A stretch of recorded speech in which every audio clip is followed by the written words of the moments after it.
بتائے جا رہے ہیں، اس کو بھی کہہ رہے تھے کہ پولیٹیکل وکٹمائزیشن ہے. حالانکہ آپ 25 جولائی کے اسپیکٹ سے کام کر رہے ہیں، لیکن لگتا ہے ایسے کہ ترکی بترکی جواب دیا جا رہا ہے کہ آپ ہم پہ کیس بنائیں، ہم آپ پہ کیس بنائیں گے، تاکہ اگر ہمارے خلاف کوئی کارروائیاں ہوتی ہیں تو جن صوبوں میں ہماری حکومت ہے وہاں پہ ہم جواباً کارروائیاں کریں گے. پتہ نہیں، مجھے نہیں معلوم یہ سب اس کا لاجیکل کنکلوژن کیا ہوگا، کیا کسی نے سوچا بھی ہے، has someone thought this through. I am clueless. پتہ نہیں، شاید آپ لوگ بیٹھ کے پارٹی میں سوچتے ہو کہ بھائی کہاں جا رہی ہے بات.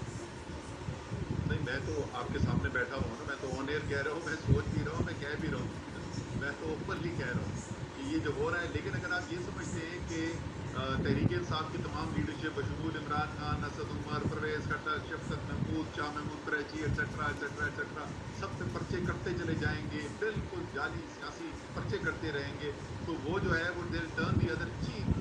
یہ ریئل لائف میں ہوتا نہیں.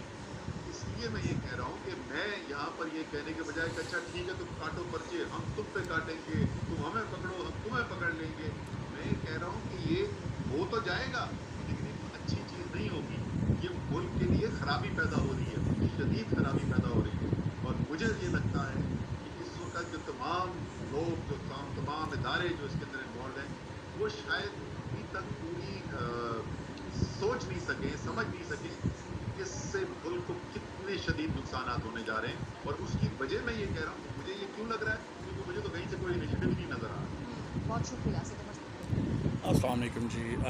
یہ جو ہم نے ابھی سنا ہے ایک ساٹھ اسد عمر صاحب کا ایئر وائی نیوز کے ساتھ، اس میں مریم ایمن صاحبہ بالکل رائٹفلی کہہ رہی تھیں کہ ترکی بترکی اگر مقدمے بنائے گئے، جس طرح سے اگر یہ سینٹر میں عمران خان صاحب کے خلاف بنایا، اس سے پہلے شہباز گل صاحب کو پروسیکیوٹ کیا اور ان کے ساتھ انتہائی ظلم اور جبر والا رویہ رکھا، تو اب ایک یہ سوچ آ رہی ہے کہ پنجاب میں اور کے پی میں جو پی ڈی ایم کی قیادت ہے، جس نے 1,00,000 گنا زیادہ گندی بات کی ہے اداروں کو لے کر کے اور اداروں کو تضحیک کا نشانہ بنایا، تو اس بات کے اوپر ان کے اوپر بھی پرچے بنائے جائیں.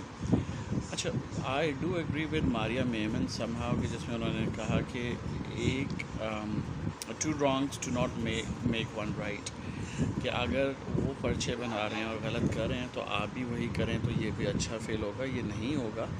And but I totally agree with Asad Umar صاحب دیئر کہ ریئل لائف میں ایسا بھی نہیں ہو سکتا ہے کہ یو جسٹ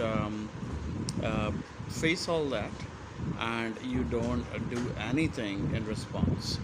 کہ بیسکلی جس قدر ظلم اور تشدد کا نشانہ اس پی ڈی ایم کی ایک غلام حکومت نے بنایا پہلے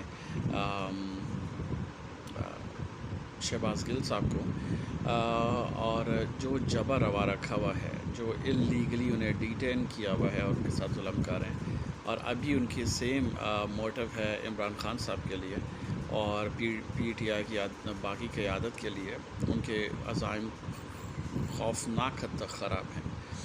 سو جب یہ سب کچھ چل رہا ہے تو ایسا نہیں ہو سکتا کہ پی ٹی آئی جو ہے وہ مکمل طور پہ اپنے آپ کو پیش کر دے کہ اچھا جی آپ جو بھی کرنا ہے آپ ہمارے خلاف کریں، ہم صرف اور صرف قانون کی بات کرتے جائیں گے، اور اس کے بعد بے شک آپ فزیکل ابیوز کریں، ہمیں مینٹل ٹارچر کریں پوری قوم کو، جس طرح سے پوری قوم کو انہوں نے ایک عذاب میں مبتلا کیا ہوا، ایک ہیجان کی سی کیفیت ہے. اور پی ٹی آئی آگے سے صرف مورل ہائی گراؤنڈ پہ کھڑی رہے گی کہ جی ہم کچھ بھی ایسا نہیں کریں گے جو کہ آپ کو، یعنی اگر اس کو عام عوامی زبان میں کہا جائے کہ آپ کو نت ڈالنے کے لیے ہم جو کر سکتے ہیں وہ نہ کریں.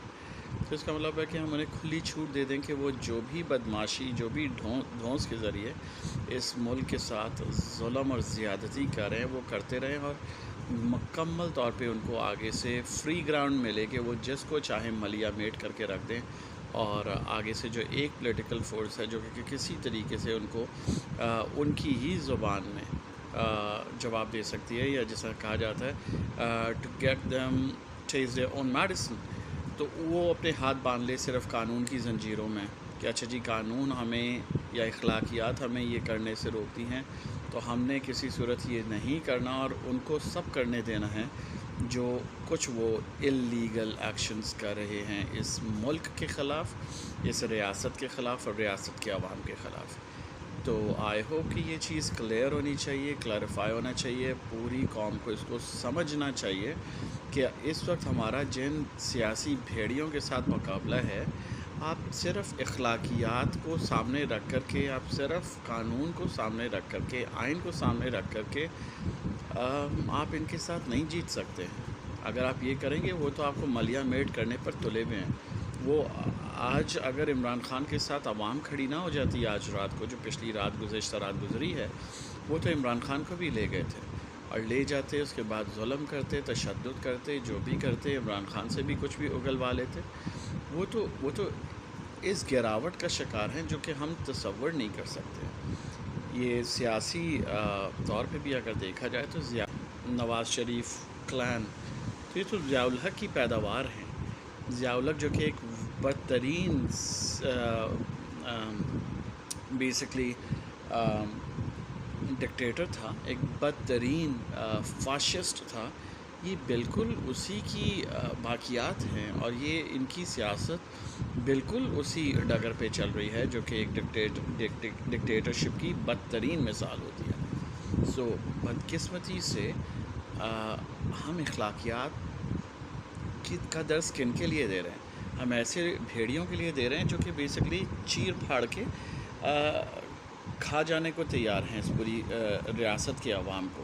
اور ہم کہیں کہ ان کے ساتھ ہم بالکل قانون کے دائرے میں، بالکل اخلاقیات کے دائرے میں چلتے رہیں، جبکہ آپ کے پاس اختیار بھی ہوں اور آپ اپنے ہاتھ کاٹ لیں اس وجہ سے کہ اخلاقی سطح پہ یہ چیز صحیح نہیں. ہم ڈیل کس کے ساتھ کر رہے ہیں؟ اس بات کو سمجھیں. یہ چیز سمجھنی پورے پاکستان کے لیے اور پاکستانیوں کے لیے ضروری ہے. I do respect what Maria Memon has said. I do respect what that kind of school of thought has an opinion. میں سمجھتا ہوں والی بات، لیکن بدقسمتی یہ ہے کہ ہمیں یہ دیکھنا چاہیے کہ اس وقت ہم بہت بہت بہت بدترین قسم کے فاشسٹ لوگوں کے ساتھ نابرداشت ہیں، اور جو کہ ہماری ریاست کو برباد کرنے پر تلے ہوئے ہیں. ایسے نہیں کیا جا سکتا کہ ہم اپنے تمام ہاتھ کاٹ دیں صرف اخلاقیات کو پروف کرنے کے لیے، صرف یہ دیکھنے کے لیے کہ آئین ہمیں کیا کہتا ہے یا قانون ہمیں کیا کہتا ہے، جبکہ ہمارے پاس اختیارات ہیں بھی ایسے بھیڑیوں کے ساتھ نمٹنے کے لیے. تو ہم اپنے ہاتھ کاٹ کے رکھ دیں، ہاتھ باندھ دیں کہ قانون، آئین یا اخلاقیات ہمیں اس چیز کا درس نہیں دیتی. So I hope my point is clear. It's very unfortunate کہ ہم ایسی کنڈیشن میں ہیں کہ جب ہمیں اس قسم کی باتیں سوچنی پڑ رہی ہیں اور ہمیں اخلاقیات سے ماوراء کوئی بات سوچنی پڑ رہی ہے. یہ بڑی بدقسمتی ہے. لیکن پھر جیسا میں نے پہلے کہا کہ جن لوگوں سے جس لاٹ کے ساتھ ہمارا مقابلہ ہے اس وقت اس ریاست کے عوام کا، وہ کسی قسم کی اخلاقیات، کسی قسم کی اچھائی جو ہے اس کی مستحق نہیں ہے بدقسمتی سے. تو ان کے ساتھ ویسے ہی ڈیل کیا جانا چاہیے جیسے کسی بھی چور، اچکے، لٹیرے اور معاشرے کا ایک جو بدترین کردار ہے اس کے خلاف جیسے نبردآزمہ ہوا جاتا ہے. ان کے ساتھ نبردآزمہ ہونے کا وہی طریقہ ہے جس میں میں سمجھتا ہوں کہ اخلاقی قدریں کچھ پامال ہوتی ہیں بدقسمتی سے. جیسا میں نے بھی ابھی اپنی بات کرتے ہوئے کچھ سخت زبان استعمال کی. بہت بدقسمتی ہے کہ کرنی پڑتی ہے، لیکن کچھ کیا نہیں جا سکتا. جن کے ساتھ ہمارا مقابلہ ہے وہ جس حد تک نیچ ہیں، ان کو کاؤنٹر کرنے کے لیے آپ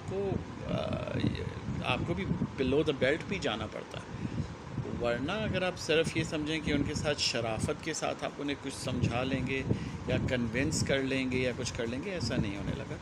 سو I hope my point is clear and اللہ کرے پاکستان کو ان سے نجات حاصل ہو اور پاکستان جو ہے وہ ایک آزاد مملکت کے طور پہ دنیا میں اپنے آپ کو بنوا سکے، اور اس قسم کے غلاموں کے ساتھ ہم مزید نہیں چل سکتے. تبھی پوری قوم جو ہے وہ اس کے صبر کا پیمانہ لبریز ہو چکا ہے اور عوام ان کو برداشت کرنے کو کسی صورت بھی تیار نہیں ہے. السلام علیکم ورحمۃ اللہ.